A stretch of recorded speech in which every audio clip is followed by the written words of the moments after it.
Hello दोस्तों, आज के इस इम्पॉर्टेंट लीगल वीडियो में हम बात करेंगे एक बहुत ही बेसिक और इसेंशियल टॉपिक की जो कॉन्ट्रैक्ट लॉ का फाउंडेशन है, consideration, doctrine of privity of contract और लॉफुल ऑब्जेक्ट एंड कंसिडरेशन। ये टॉपिक्स न सिर्फ एग्ज़ाम्स में फ्रीक्वेंटली आते हैं बल्कि इनका प्रैक्टिकल इम्पोर्टेंस भी बहुत ज़्यादा है। चलिए शुरू करते हैं।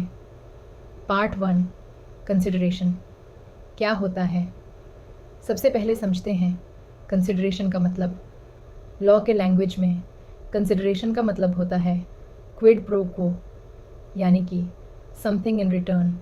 इंडियन कॉन्ट्रैक्ट एक्ट के सेक्शन 2D कहता है, जब किसी प्रॉमिसर के कहने पर प्रॉमिसी या कोई और इंसान कुछ करता है या करने का वादा करता है या कुछ ना करने का वादा करता है तो वो एक्ट या प्रॉमिस अस कॉन्ट्रैक्ट का कंसिडरेशन कहलाता है। एग्जाम्पल, कहता है कि मैं अपनी बाइक बी को R50,000 में बेचूंगा। बी कहता है ठीक है, मैं R50,000 दूंगा।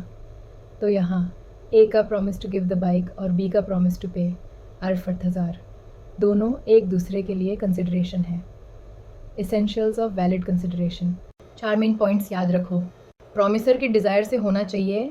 कोई भी एक्ट या एब्स्टिनेंस वैलिड तभी होता है जब वो प्रॉमिसर के कहने पे हो। केस दुर्गा प्रसाद वेसर बलदेव। अगर काम वॉलंटरीली किया गया हो वो वैलिड कंसिडरेशन नहीं है। प्रॉमिसी या किसी और इंसान से आ सकता है। Unlike English law, Indian law allow करता है कि थर्ड पार्टी भी कंसिडरेशन दे सकता है। केस चिन्नाया वेश रमाया। कंसिडरेशन थर्ड पार्टी से आने पर भी कॉन्ट्रैक्ट वैलिड था। पास्ट, प्रेजेंट, फ्यूचर तीनों वैलिड होते हैं। पास्ट पहले से किया गया काम, present simultaneous exchange, future future promise. Real होना चाहिए, कंसिडरेशन इमेजिनरी या इम्पॉसिबल नहीं होना चाहिए। No consideration no contract. Exceptions. Section 25 कहता है कि बिना कंसिडरेशन के कॉन्ट्रैक्ट वॉइड होता है, लेकिन कुछ एक्सेप्शंस हैं। नेचुरल लव एंड अफेक्शन, लिखित हो और रजिस्टर हो। वॉलंटरी एक्ट के लिए कॉम्पेंसेशन, अगर किसी ने आपके लिए बिना कहे कुछ किया। टाइम बार डेट का पेमेंट का वादा। एजेंसी कॉन्ट्रैक्ट्स, एजेंट के लिए कंसिडरेशन की ज़रूरत नहीं। कंप्लीटेड गिफ्ट्स, दोनी पे एनफोर्स नहीं किया जा सकता बट ट्रांसफ़र वैलिड है। Doctrine of privity of contract. अब बात करते हैं एक इम्पॉर्टेंट प्रिंसिपल की, डॉक्ट्रिन ऑफ प्रिविटी। इसका मतलब है जो इंसान कॉन्ट्रैक्ट का पार्टी नहीं है वो उस कॉन्ट्रैक्ट को एनफोर्स नहीं कर सकता। इंग्लिश लॉ और इंडियन कोर्ट्स दोनों जनरली ये फॉलो करते हैं। एग्जाम्पल, A और B ने कॉन्ट्रैक्ट किया कि A C को Rs 10,000 देगा। अगर A नहीं देता तो C कोर्ट नहीं जा सकता क्योंकि C is not a party to the contract. Exceptions to doctrine of privity. India. Indian law कुछ एक्सेप्शंस अलाउ करता है। ट्रस्ट्स, अगर किसी के लिए ट्रस्ट बनाया गया हो बेनिफिशियरी एनफोर्स कर सकता है। फैमिली अरेंजमेंट्स, फैमिली सेटलमेंट में थर्ड पार्टी बेनिफिशियरी सूट कर सकता है। Marriage contracts, marriage settlements beneficiary के फेवर में एनफोर्सेबल होते हैं। एक्नॉलेजमेंट एस्टॉपल, अगर प्रॉमिसर एक्नॉलेज करे थर्ड पार्टी के rights.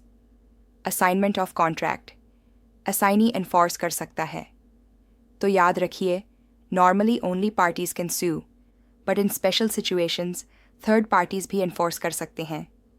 Lawful object and lawful consideration. अब आते हैं एक और क्रूशल कॉन्सेप्ट पे। Lawful object and consideration section 35 कहता है कि अगर कंसिडरेशन या ऑब्जेक्ट अनलॉफुल हो तो कॉन्ट्रैक्ट वॉइड हो जाता है। अनलॉफुल कब होता है? जब लॉ से मना किया गया हो, लॉ का वायोलेशन हो, फ्रॉड हो, किसी को इंजरी हो, मोरालिटी या पब्लिक पॉलिसी के अगेंस्ट हो। फॉरबिडन बाय लॉ, अगर एक्ट किसी क्रिमिनल लॉ या स्टैट्यूट के अगेंस्ट हो तो वो इलीगल है। एग्जाम्पल, कॉन्ट्रैक्ट फॉर सेलिंग गंजा और smuggling arms, void defeats the provisions of any law. अगर कॉन्ट्रैक्ट का ऑब्जेक्ट किसी लॉ के इंटेंशन को फेल करता है तो भी वो अनलॉफुल है।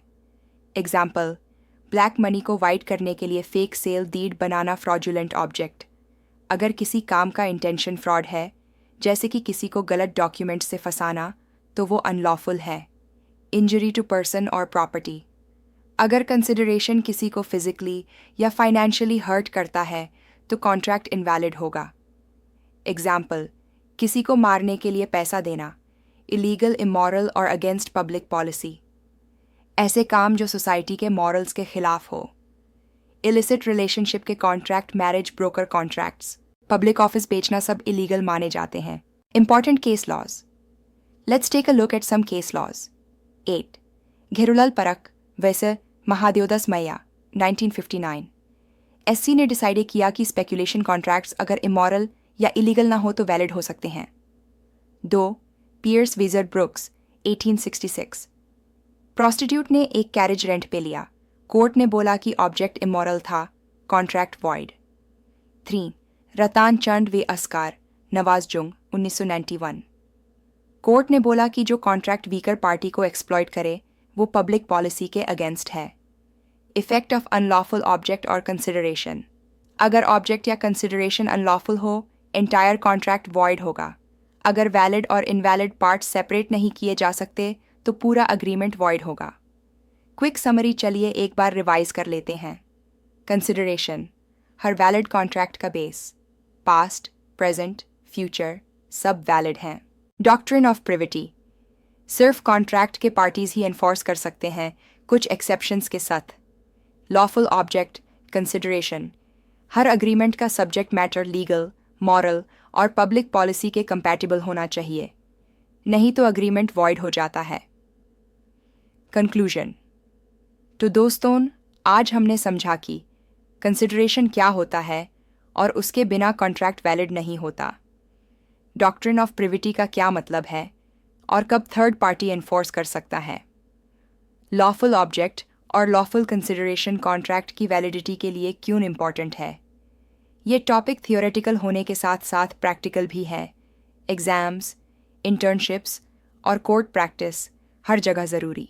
अगर आपको ये वीडियो पसंद आया हो तो लाइक, शेयर और सब्सक्राइब करना ना भूलें। निज कमेंट्स में बताएं किस टॉपिक पर आप नेक्स्ट वीडियो चाहते हैं। मिलते हैं नेक्स्ट लीगल ज्ञान के साथ। थैंक यू एंड जय हिंद।